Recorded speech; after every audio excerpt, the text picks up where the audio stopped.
Olá, sabe a gente costuma pensar em museu como um lugar cheio de coisas antigas, né? Mas e se o museu pudesse ser muito mais do que isso? Hoje a gente vai conhecer um projeto incrível que está fazendo exatamente isso, transformando a história de uma cidade inteira numa verdadeira sala de aula viva, uma ponte entre o passado e o futuro de toda uma comunidade. Então, vamos direto ao ponto. O grande desafio é esse, né? Como é que se pega uma história de, sei lá, 200 anos e faz ela parecer nova, relevante? É a pergunta que tira o sono de muito museu ou historiador por aí. Como fazer com que as novas gerações olhem para isso e pensem: uau, isso tem a ver comigo? Pois é, a gente vai explorar uma resposta bem fascinante para esse quebra-cabeça. E para começar essa nossa exploração, a gente vai para um lugar muito especial.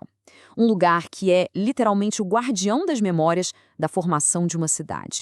Olha só, esse é o Museu Casa do Colono. De cara, parece uma casa histórica super bem preservada, certo? Mas a verdade é que ela é muito mais do que isso. Pensa nela como um documento vivo, sabe? Construída para contar a história de quem viveu ali, dentro daquelas paredes. E a missão desse lugar é super clara. É preservar e contar a história da colonização alemã. Cada coisinha que tem lá dentro, cada objeto, cada detalhe da construção, tudo isso está contando um pedacinho da história de como a cidade de Petrópolis nasceu e cresceu. E tem mais. Este ano, o museu está comemorando uma marca impressionante: 50 anos. Meio século de história. Isso mesmo, 50 anos. Pensa só, meio século dedicado a ser o guardião da herança cultural de Petrópolis. Isso mostra não só a importância do lugar, mas também o tamanho da responsabilidade que eles têm, né? A de manter essa memória viva e, principalmente, relevante. O que nos leva de volta para o centro do nosso desafio. Como é que se faz isso? Como manter essa herança viva, pulsante? Pois é, aí que está o dilema. Como é que a gente pega aqueles objetos que estão parados atrás de um vidro e transforma eles em algo dinâmico? Como fazer um jovem olhar para, sei lá, um talher antigo e não ver só um objeto, mas enxergar a história de uma pessoa, de uma família inteira, de uma comunidade? Bem, a resposta para essa pergunta, ou pelo menos uma ótima resposta, vem de uma pessoa visionária. Alguém que entendeu que a história precisa ser sentida. Não basta só ler sobre ela nos livros. E o nome dela é Vânia Nicolau. É bom guardar esse nome. O segredo, o pulo do gato aqui, está na dupla função dela. Ela não é só uma historiadora, uma especialista nos fatos. Ela é também uma animadora cultural, ou seja, uma especialista em conectar as pessoas com esses fatos. E esse aqui é o projeto dela, o veículo que ela criou para fazer essa conexão. E o nome, fala sério, já diz tudo. Minha cidade tem história para contar. Percebe a diferença? Não é a história genérica, é minha história. Isso já torna tudo mais pessoal, mais direto. É um convite. O trabalho da Vânia é todo baseado num conceito chamado educação patrimonial. A ideia é bem simples, na verdade. O patrimônio de uma cidade, os prédios, as histórias, os objetos, não está ali só para a gente olhar. Eles são ferramentas poderosas para a gente aprender sobre quem nós somos. Tá, mas como isso funciona na prática? Como é que se coloca coração na história? Olha que legal essa comparação. Ela mostra direitinho essa abordagem única da Vânia.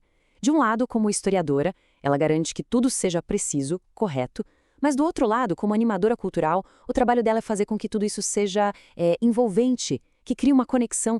É a união perfeita do rigor da pesquisa com a magia de contar uma boa história.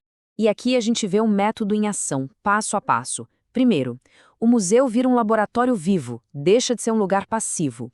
Segundo, o foco sai um pouco dos fatos e dados puros e vai para as narrativas, para os causos, para as curiosidades que humanizam tudo. E terceiro, super importante, o projeto entra nas escolas de um jeito sistemático para garantir que esse aprendizado não se perca. Ok, tudo isso é muito legal. Mas, no fim das contas, por que isso importa tanto? Qual é o impacto real disso tudo na vida das pessoas, na comunidade? Acho que o ponto-chave é exatamente este. É uma mudança de papel. Os alunos deixam de ser só observadores passivos que recebem informação.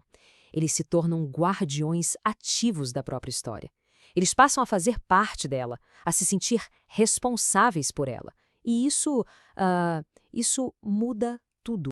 E os benefícios? claro, vão muito além dos muros da escola. Quando as pessoas se conectam de verdade com a história do lugar onde vivem, a identidade da comunidade fica mais forte. A gente começa a ter aquele sentimento de pertencimento, sabe? A história deixa de ser só uma matéria para passar de ano e vira uma ferramenta de cidadania, para formar gente mais consciente e ativa.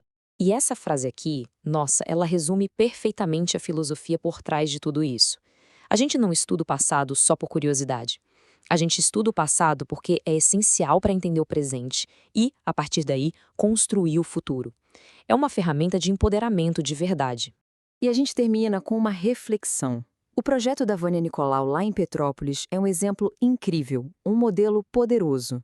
Mas a verdade é que toda cidade, todo bairro, todo cantinho tem as suas próprias histórias, só esperando para serem descobertas e contadas.